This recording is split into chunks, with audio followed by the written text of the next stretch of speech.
They called it the Widowmaker, and the name destroyed its reputation before it ever reached combat. Training accidents in 1942 killed crews at an alarming rate, and the press ran with the story. What the headlines never printed was what happened next. By war's end, the B-26 Marauder posted the lowest loss rate of any American bomber in Europe. 1 aircraft lost per 250 sorties, compared to 1 per 132 for the celebrated B-17. Over 5,000 were built and flew 110,000 combat sorties across the European theatre.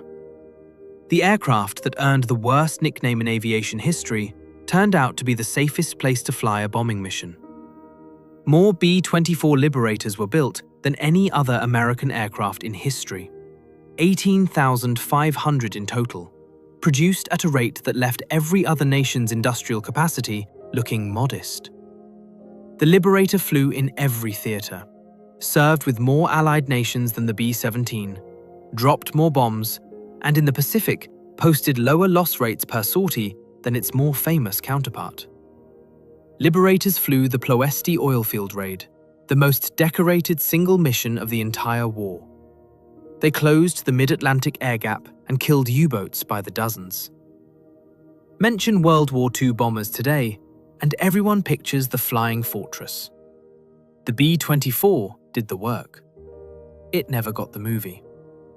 Over 7,000 A-20 Havocs were built between 1939 and 1944, and they flew in more theatres for more nations and against more enemies than almost any other American bomber of the war. The United States, Soviet Union, Britain, France, and Australia all operated them. The Soviets loved the designs so much, they effectively built their own version. Fast and maneuverable, the Havoc could carry 2,000 pounds of bombs, or 8 forward-firing .50 caliber machine guns, depending on the mission. It flew combat from North Africa to the Eastern Front to the Pacific. Ask anyone today what they know about the A-20 Havoc, and the answer is usually silence. The A-26 Invader flew its first combat mission in November 1944, and its last in November 1969. 25 years, the same airframe, 3 separate wars. No other American bomber served in World War II, Korea, and Vietnam. In Korea alone, it flew 60,000 sorties, conducting night interdiction missions when nothing else could operate in the darkness. Fast enough to outrun fighters, tough enough to absorb punishment, and versatile enough to be redesignated, modified, and redeployed across a quarter-century of conflict. History never gave it credit for a single one of those wars. The Invader fought longer than any bomber ever built and received recognition for none of it. The Doolittle raid is the reason everyone knows the B-25 Mitchell, and it may be the single most misleading piece of aviation history ever celebrated. 16 aircraft, 1 mission, negligible strategic impact. A publicity stunt that lifted morale and accomplished little else. Meanwhile, 9,816 B-25s were built and flew over 100,000 combat sorties across 5 years in every theatre of the war. In the Pacific, Mitchells sank more Japanese shipping than any other bomber, flying low-level strafing runs with 75mm cannons and up to 14 machine guns. 5 years of sustained combat wrote the real story. One famous morning in April 1942 is the only chapter anyone remembers.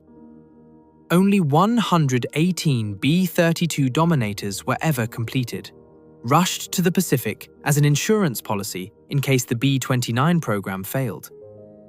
They arrived too late to matter strategically, but one crew flew the mission that closed the war.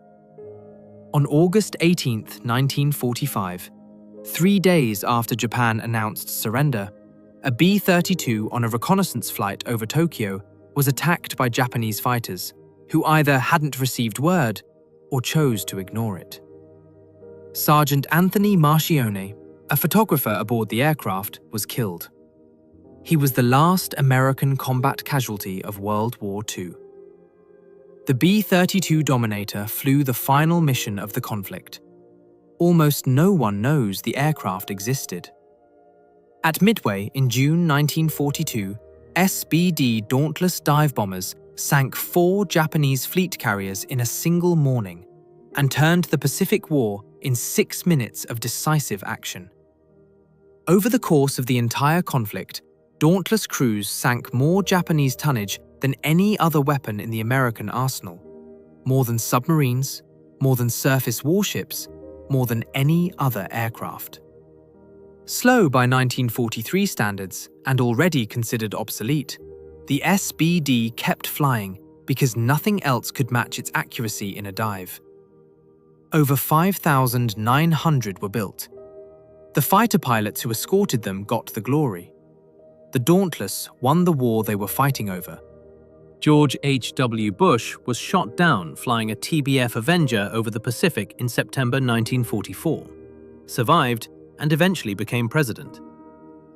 That biographical footnote is essentially everything the general public knows about one of the most versatile carrier aircraft ever built. The Avenger flew torpedo attacks, level bombing, reconnaissance, and anti-submarine patrols. It served with the US Navy, the Royal Navy, and a dozen other nations, remaining in frontline service until 1960, 15 years after the war it won ended. Carrier fighters carried the glamour of Pacific aviation. The Avenger carried the bombs, hunted the submarines, and flew the missions that actually dismantled Japanese naval power. History remembers 2 B-29 missions: Hiroshima, August 6th, Nagasaki, August 9th. The aircraft flew thousands more that history has largely set aside. The firebombing campaign against Japan's cities, conducted through the spring and summer of 1945, killed more people and destroyed more industrial capacity than both atomic bombs combined. The March 9th raid on Tokyo alone killed over 100,000 people in a single night. 66 Japanese cities were systematically reduced to ash before the atomic missions flew. The conventional campaign broke Japan's ability to sustain the war. 2 missions ended it. Thousands of missions won it. And the aircraft that flew them has been reduced to a footnote beneath 2 dates. When the original B-26 Marauder was retired in 1948, the Army Air Forces reassigned its designation to the A-26 Invader, and with it, an entirely new chapter of anonymous service. Flying as the B-26 in Korea, the Invader conducted the majority of night interdiction work against North Korean supply lines, attacking roads, bridges, and troop concentrations in darkness, while the jet fighters that drew all the headlines waited for daylight. A decade later, the same aircraft flew the same missions in Vietnam under the same designation. 3 conflicts, 2 names, 1 airframe. The historians who wrote about Korea and Vietnam both managed to overlook what was doing most of the night work. America's first operational jet bomber beat the celebrated B-47 into service by 2 years, and almost no one knows it existed. The B-45 Tornado entered service in 1948 and immediately began flying missions that remained classified for 4 decades. In the early 1950s, unarmed B-45s flew deep reconnaissance sorties over the Soviet Union, photographing military installations while MiG-50s scrambled to intercept them. Some missions made it back. The details of those that didn't were sealed for 40 years. The B-45 Tornado held the intelligence line during the most dangerous years of the nuclear standoff, at enormous risk to the crews who flew it, in a program so secret that its own veterans couldn't discuss it until they were old men. The largest piston-engine aircraft ever built held America's nuclear deterrent for an entire decade, and history has essentially erased it. The B-36 Peacemaker entered service in 1948 with a wingspan longer than a football field, 6 pusher propeller engines supplemented by 4 jets, and the ability to fly 10,000 miles without refueling. It was the only aircraft capable of delivering a nuclear weapon to Soviet territory from American bases in the years before intercontinental ballistic missiles existed. Without the B-36, there was no credible nuclear threat and no deterrence. It kept the peace through the most dangerous decade of the Cold War, was retired in 1959, and promptly disappeared from the public consciousness it had silently protected. Every innovation the B-52 is celebrated for was proven first by the B-47 Stratojet, which over 2,000 were built and served for nearly 20 years in the most demanding strategic role the Air Force could assign. The B-47 introduced swept wings to American strategic bombing, pioneered in-flight refueling for bombers, established the bicycle landing gear that the B-52 would inherit, and flew nuclear alert missions throughout the most dangerous years of the Cold War. It held Soviet targets at risk for a decade before its successor arrived.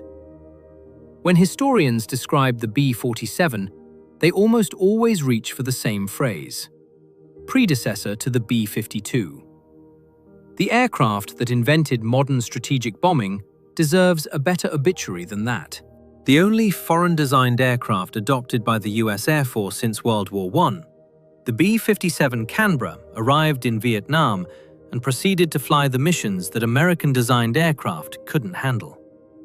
Low-level night bombing in weather that grounded conventional strike aircraft, reconnaissance over targets too dangerous for daytime passes, and close support operations that required the kind of maneuverability jet bombers weren't supposed to have.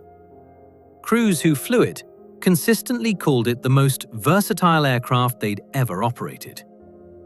The B-57 served in Vietnam from 1964 to 1969, flew thousands of sorties that other aircraft wouldn't take, and returned to obscurity so complete that most aviation histories omit it entirely. Douglas designed the A-4 Skyhawk to cost half what the Navy's specification asked for, and then delivered an aircraft that exceeded every performance requirement while coming in under budget and underweight. What followed was 50 years of combat across 3 separate conflicts: Vietnam, Lebanon, the Falklands, Kuwait. The Skyhawk flew them all. Operated by the US Navy, the Israeli Air Force, the Argentine Navy, and a dozen other services. A fully loaded A-4 could carry more ordnance than a World War II B-17.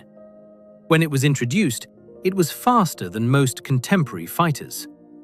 The Skyhawk was supposed to be a cheap interim solution that would be replaced within a decade. It outlasted nearly everything designed to succeed it. No American aircraft flew more dangerous missions in Vietnam than the A-6 Intruder, and almost none received less recognition for it. The Intruder's entire purpose was to go where other aircraft couldn't: low-level attacks at night, in monsoon weather, against targets in North Vietnam that were surrounded by the most concentrated air defense network American aviators had ever faced. It carried no guns. It relied on speed and terrain to survive. Loss rates were brutal, and crews knew the arithmetic before they launched. The A-6 put bombs on targets that remained untouched until it arrived, in conditions that made precision bombing theoretically impossible.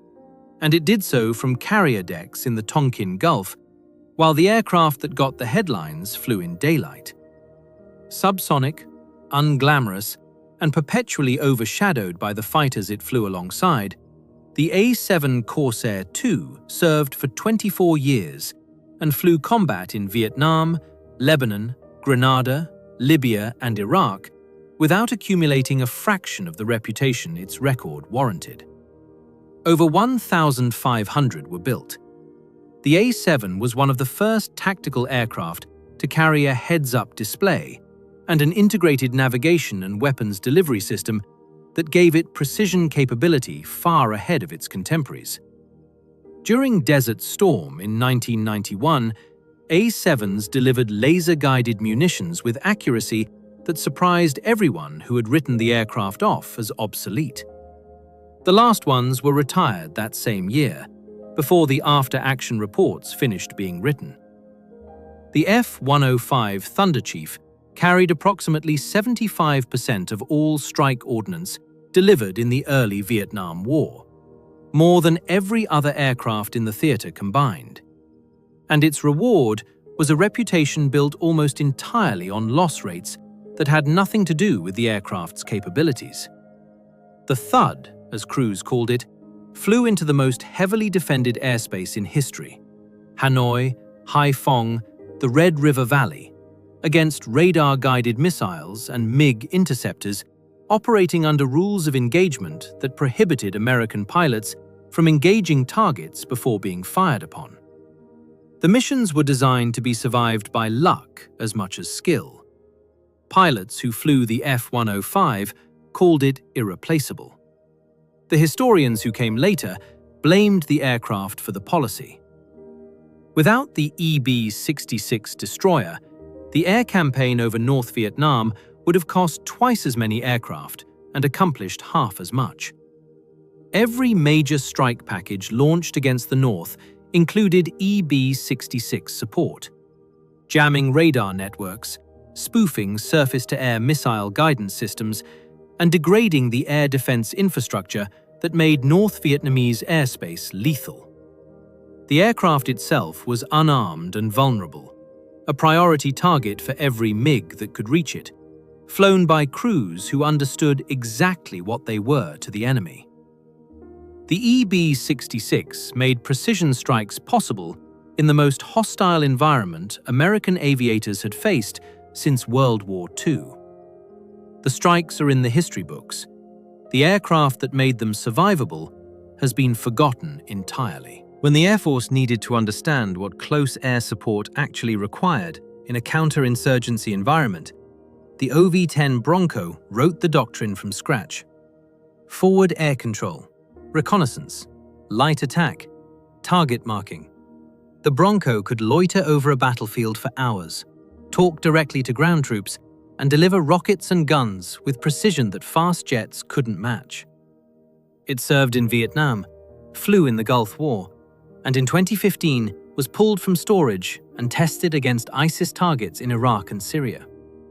A propeller-driven aircraft from 1967, conducting combat operations in the 21st century. Because nothing else could replicate what it did at the altitudes and speeds the mission required. It worked. The A-1 Skyraider was already considered obsolete when the Vietnam War began, a propeller-driven relic from 1945, surrounded by supersonic jets in a conflict that was supposed to prove air power had moved beyond it. Instead, the Skyraider flew 12-hour combat missions that no jet could sustain, carried ordnance loads that exceeded a World War II B-17, and conducted search and rescue support operations that saved downed pilots under conditions no other aircraft could survive. Jets came in fast, dropped their loads, and left. The Skyraider stayed, orbited, suppressed ground fire, and waited until the rescue helicopter arrived. The Air Force kept it in frontline service for 20 years after jets arrived, because the airplane refused to become unnecessary. The F-111 Aardvark introduced variable sweep wings to operational aviation in 1967 and proceeded to demonstrate capabilities that defined low-level strike warfare for 3 decades. Flying 200 feet above the ground at 600 miles per hour, at night, in weather, using terrain-following radar to stay invisible to defenses, the F-111 could do things that required entire strike packages from other aircraft. It flew combat in Vietnam, destroyed Libyan military targets in the 1986 raid that demonstrated precision bombing's political utility, and led the destruction of Iraqi armor during Desert Storm with infrared targeting that crews called surgical. Retired in 1996 with almost no ceremony, the Aardvark left a capability gap that the aircraft designed to succeed it have spent 20 years trying to fill. The FB-111 carried nuclear weapons on alert for 20 years and held Soviet targets at risk throughout the most dangerous decades of the Cold War, without ever receiving public acknowledgement that it existed in any meaningful capacity. The strategic bomber variant of the F-111, with greater range and heavier payload than the tactical version, it stood ready to penetrate Soviet air defenses at low level and deliver weapons to targets that ballistic missiles couldn't address with the same flexibility.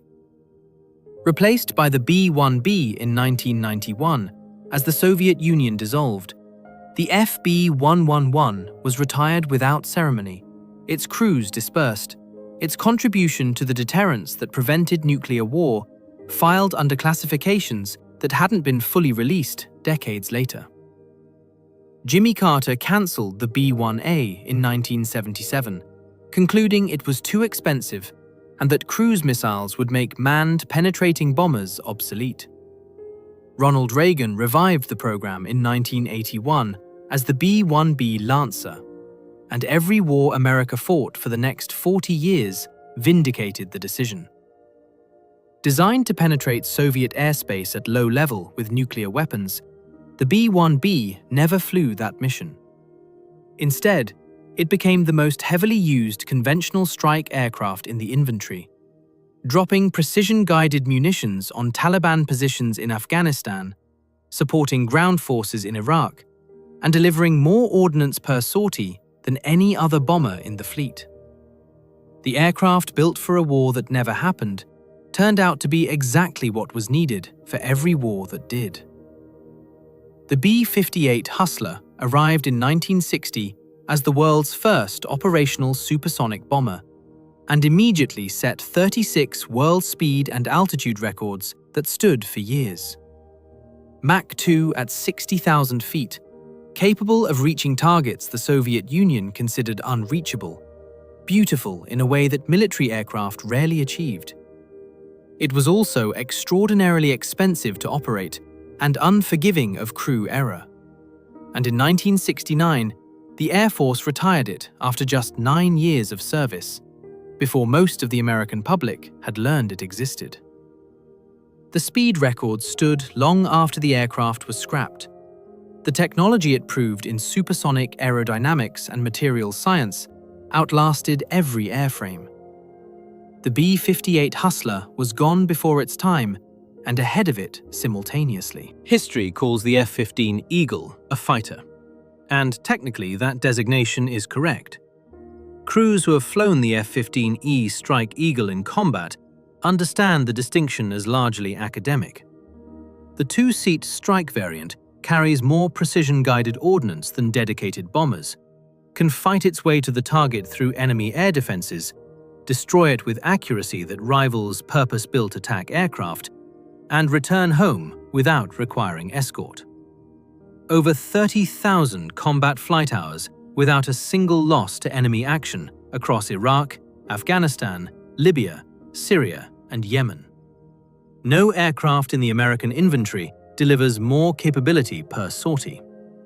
History insists on calling it a fighter. The craters it leaves behind suggest a different interpretation. An AC-130 gunship carries a 105mm howitzer, a 40mm Bofors cannon, and a 25mm Gatling gun, and can orbit a target for hours, delivering precision fire that no fast jet can replicate. It has supported more special operations missions than any other aircraft in American history, providing cover for raids, rescues, and direct action operations across 5 decades of conflict. Most of those missions remain classified. The crews who flew them signed agreements that prevented discussion for years afterward. The AC-130 Spectre has saved more lives and destroyed more high-value targets than any gunship ever built, in campaigns that never appeared in news reports. Strategic firepower applied at the level where it actually changes outcomes, and history can't record what it can't see. The nuclear mission the B-52 was designed for was never flown. What happened instead was 60 years of conventional bombing that transformed every conflict America fought, and remains almost entirely absent from the aircraft's popular reputation. Arc-light strikes in Vietnam dropped more tonnage than all of World War II. B-52s flew in Desert Storm, Kosovo, Afghanistan, and against ISIS targets in Syria and Iraq, delivering precision-guided munitions from an airframe designed in 1948. The aircraft is expected to remain in service until 2050, a century of operational life built on a nuclear deterrence mission that its crews spent their careers hoping they would never have to fly. The bomb it was built to drop is the one thing it never used. 2 XB-70 Valkyries were built, and together they proved that Mach 3 flight at 70,000 feet was achievable with 1960s technology. The program was cancelled before either aircraft entered service, victim of advancing missile technology that made high-altitude supersonic bombers theoretically vulnerable. One aircraft was destroyed in a mid-air collision during a publicity flight in 1966.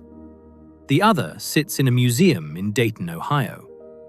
The XB-70 never dropped a bomb, never flew a combat mission, and never influenced a single military outcome.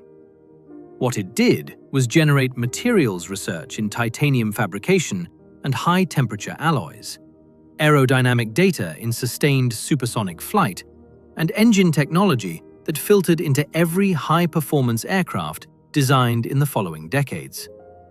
The program failed. The knowledge it produced did not. Jack Northrop spent his career trying to prove that a flying wing was the ideal bomber configuration. Maximum lift, minimum drag, inherent stealth characteristics from the absence of a conventional fuselage. The YB-49 of 1947 demonstrated that the concept worked. It flew well, met performance specifications, and offered range and payload characteristics that contemporary designs couldn't match. The program was cancelled in 1949, the completed airframes ordered destroyed, and Northrop later claimed the decision was driven by politics and competing contractor interests rather than the aircraft's actual capabilities. 50 years afterward, Northrop Grumman built the B-2 Spirit using the same fundamental design principles. The YB-49 was right. It simply arrived in the wrong decade, for the wrong people, at the wrong moment in history.